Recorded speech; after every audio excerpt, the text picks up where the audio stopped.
ایک دور دراز سرزمین میں جہاں سورج پہاڑوں کی چوٹیوں کو سنہری روشنی سے چومتا تھا اور ندیاں قدیم گیت گاتی تھیں، وہاں ایک پہاڑ تھا جسے ایشین پیک کہا جاتا تھا۔ یہ پہاڑ دھند اور کہانیوں میں لپٹا ہوا تھا۔ اس کی چوٹی پر ایک اژدہا رہتا تھا جس کا نام تھا اتھالور، اور وہ ایشین پیک کا محافظ کہلاتا تھا۔ تھالور کوئی عام اژدہا نہیں تھا۔ اس کے چھلکتے ہوئے چاندی جیسے رنگ کے چھلکے اور آنکھوں میں ہزاروں سالوں کی حکمت تھی۔ صدیوں تک وادی کے گاؤں والے اسے عزت دیتے رہے۔ وہ اسے شہد، پھل اور نایاب جواہرات کا نذرانہ پیش کرتے، یہ مانتے ہوئے کہ اس کی حفاظت ان کی زمینوں کو زرخیز اور دشمنوں سے محفوظ رکھتی ہے۔ لیکن بہت کم لوگ اس کے غار کے قریب جانے کی ہمت کرتے تھے، کیونکہ کہا جاتا تھا کہ وہ آنے والوں کے دلوں کی آزمائش کرتا ہے۔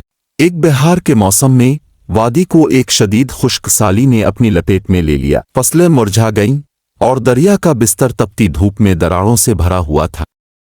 مایوسی ہر طرف پھیل گئی۔ گاؤں کے بزرگوں نے فیصلہ کیا کہ تھالور سے مدد مانگنی چاہیے، لیکن وہ جانتے تھے کہ یہ سفر صرف ایک بہادر اور پاک دل انسان ہی کر سکتا۔ یہیں لارا کی کہانی شروع ہوتی ہے، جو ایک نوجوان لڑکی تھی۔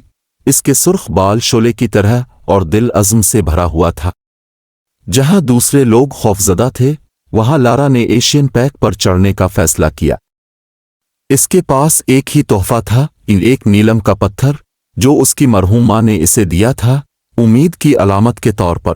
پہاڑ کی چڑھائی خطرناک تھی، ہوا ٹھنڈی اور تیز ہوتی گئی، اور پہاڑوں پر ہوا بھٹکتی روحوں کی طرح گونجتی رہی۔ لیکن لارا ہمت نہ ہاری، اپنی وادی کو بچانے کی سوچ نے اسے آگے بڑھایا۔ دنوں کے سفر کے بعد وہ چوٹی پر پہنچی، جہاں تھالور کا غار ایک دیو ہیکل کے منہ کی مانند کھلا ہوا تھا۔ جیسے ہی وہ اندر داخل ہوئی، زمین لرزنے لگی اور ایک گونجتی ہوئی آواز گونجی، "کون ہے جو میری تنہائی کو توڑنے کی جرت کرتا ہے؟" لارا نے مضبوطی سے جواب دیا، "میں وادی کی لارا ہوں۔ ہماری زمین مصیبت میں ہے اور میں آپ کی حکمت مانگنے آئی ہوں۔ تھالور اندھیرے سے باہر آیا۔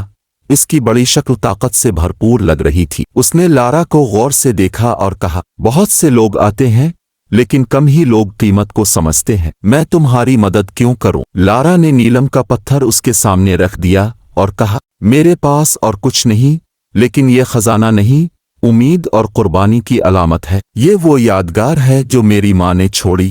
میں اسے خلوص دل سے پیش کرتی ہوں، کیونکہ میری وادی اب کی مدد پر منحصر ہے۔ تھالور کی آنکھوں میں ایک چمک آئی، جیسے وہ متاثر ہوا ہو۔ بہادری اور عاجزی انسانوں میں یہ صفات کم ہوتی ہیں، لیکن توازن بحال کرنے کے لیے تمہیں ایک آزمائش سے گزرنا ہوگا۔ اژدہا نے اپنے پنجے کو ہلایا اور قدیم جادو کے ساتھ غار بدل گیا۔ لارا خود کو ایک سرسبز جنگل میں پاتی ہے، جہاں ایک ندی بہہ رہی تھی۔ ندی کے قریب ایک زخمی ہرن پڑا تھا، جس کے سنہری سینگ کانٹوں میں الجھے ہوئے تھے۔ تھالور کی آواز گونجی، "یہ تمہاری زمین کا دل ہے، اسے ٹھیک کرو تو تمہاری وادی پھلے پھولے گی۔ ناکام ہوئی تو سب کچھ مرجھا جائے گا۔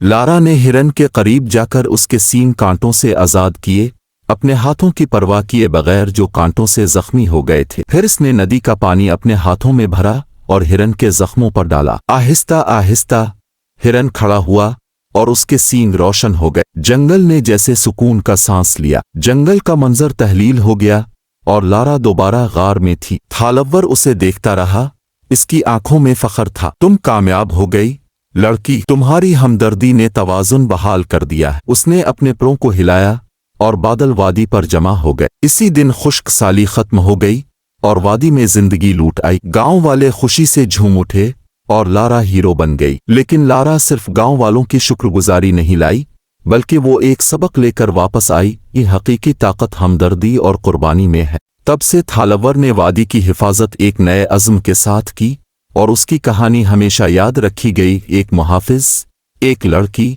اور امید کی طاقت کی کہانی۔